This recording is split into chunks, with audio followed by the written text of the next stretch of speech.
coming into the game, it was going to be a coin toss. Two very similar teams. Two teams that like to play fast, possess the puck, play in transition. I think the difference now that the game's over is they're a more experienced team than we are.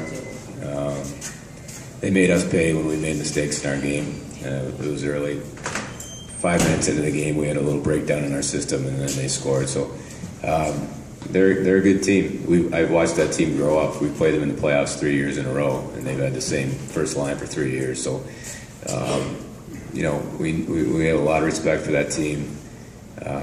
I think as a group, we showed a little inexperience at playing playoff games at this level, in this kind of environment. I didn't think we were at our best tonight, but we did play well enough to make it a good hockey game. But again, we could have been better, but that's a good hockey team, and they made us pay. Thanks, Coach. We'll open it up for some questions. Again, please identify yourself and your affiliation. Just raise your hand. Eric has the mic here. Thanks. Josh Seawind, College Hockey News. Gunnar, how proud are you of this team? That you've kind of watched it grow this year, to be honest with you. And how do you feel you're leaving the program with, how it's grown this year? Just this year we've grown immensely compared to how we've been in the past. This year we had a whole team committed to playing our coach's system, and we had leadership that the whole team followed, and there wasn't any in between. And that's hard to do with a young team, with a young and experienced team, kids coming out of junior, hopping right into it, and they followed right along, and they showed this league what they can do.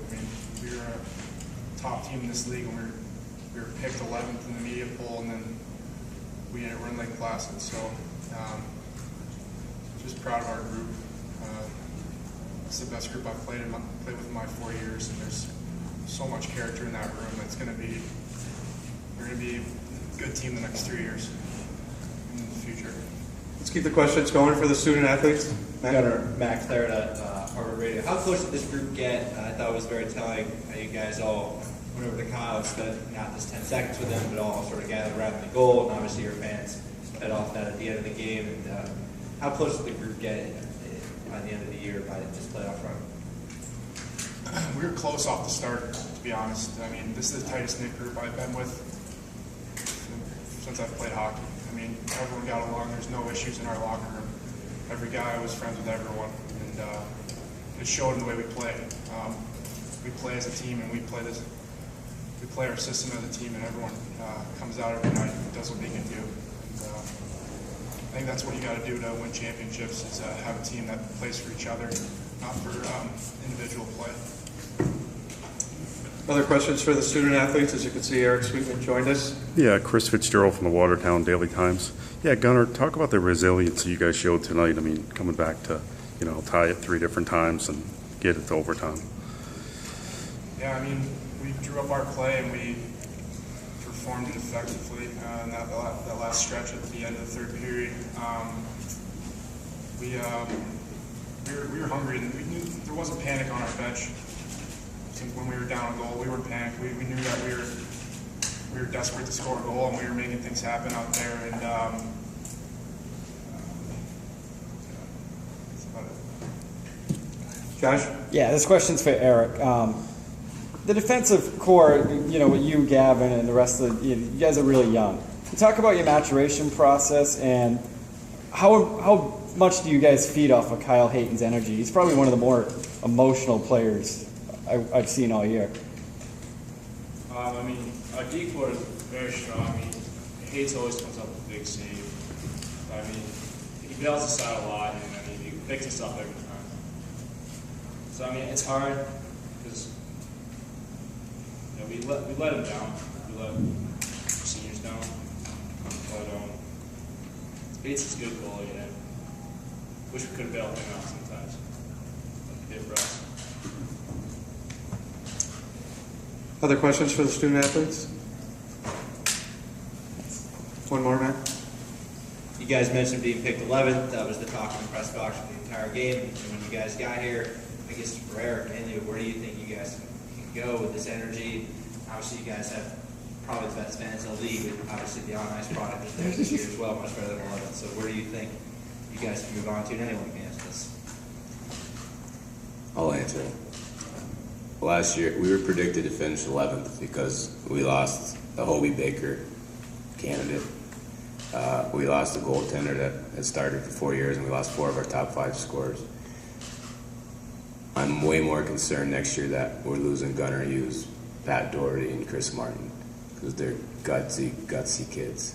It's a lot harder to replace character than it is to replace skill. And you asked about resiliency. We're a resilient team because of the leadership we had. You know, this group, like Gunnar said, it was a fun group to coach. They played hard every night. And there were some games other teams just couldn't compete with us this year. When you get to this level, this stage of the season, you know, the compete's there with everybody. And tonight, like I said, when you asked about resiliency, we got down the goal early. These guys, you know, the season's long enough when you get to this point, 1 goal down, you know, you're going to find a way. Late in the season, we went into RPI Union and we had to pull the goalie, I think, both nights, and we had great bids. And so during that timeout, we said, "Hey, boys, we've been doing this. We've had experience with this lately. We'll get it done." And Gavin's a high-end hockey player, and he scores that goal because there are not many guys that pick that. You know, it might have looked easy, but in that situation, he put that puck where it needed to be. So, answering a couple of your questions out there, we're only going to lose 3 players. Everyone's probably going to predict us real high next year. So I'm way more concerned about losing this kid than I was Greg Carey, who's an All-American. Anything else out there for Coach Carville or student athletes? One more, Jeff? Yeah. Coach, you talk about Kyle Hayton a little bit. I mean, we've talked about this before, but how much does this team feed off him? He's, like I said to the kids, he's probably one of the more emotional goalies I've seen covering this league. Yeah, he's he kind of sums up this year's team. He's a battler. He competes. He's emotional, and he's confident. He's as confident as a kid, and he likes the big stage. And he's a little upset right now because he didn't play his best tonight. And for him, and I'm shocked because usually the bigger the stage, the better he's been for us this year. And so I expected him to be lights out, and tonight just wasn't the case. But he's really, you know, when Gunnar says, you know, we're a young team, and to get everybody on the same page, he helped us. He treaded water for us until we could get on the same page.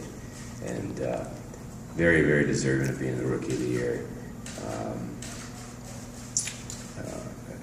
It's just to compete, you know, he's a battler, and our guys thrive off that. And he brought us energy and confidence every night. And again, the resiliency. We get down by 1. We didn't get down by 2 many times this year, and he was a big reason. Anything else out there, guys? All right, Coach. Thanks for taking the time. Eric, Gunnar, thanks for taking the time to help us out tonight. Congratulations on a great season. Thank you.